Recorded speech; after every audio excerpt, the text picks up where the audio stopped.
ایک دعا یا ایک ذکر کی فضیلت کے بارے میں نبی پاک صلی اللہ علیہ وسلم نے اصحابہ کرام کو یہ ارشادات فرمائے تھی، تو اس ذکر کے متعلق ہم نے ایک پریویس ویڈیو میں بھی کچھ احادیث بیان کی تھی۔ اگر آپ نے وہ ویڈیوز نہیں دیکھی تو ابھی اس لنک پہ کلک کریں اور آپ وہ ویڈیوز دیکھ سکتے ہیں۔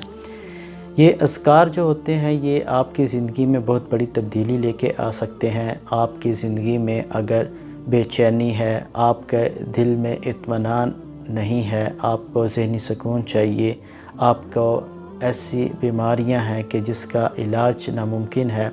تو یقیناً اللہ سبحانہ تعالیٰ بہت ہی غفور الرحیم ہے، وہ ہر چیز پہ قدرت رکھتے ہیں، اور ان کی یہ بہت بڑی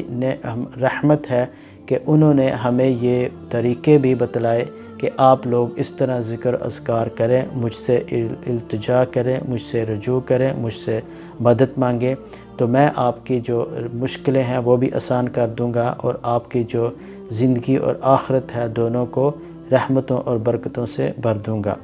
تو یقیناً ہمیں اللہ سبحانہ تعالیٰ کی طرف ہی رجوع کرنا چاہیے، اسی سے التجا کرنی چاہیے، اسی سے ذکر اذکار کرنے چاہیے، تاکہ ہم اپنی دنیا اور آخرت دونوں کو سنوار سکیں۔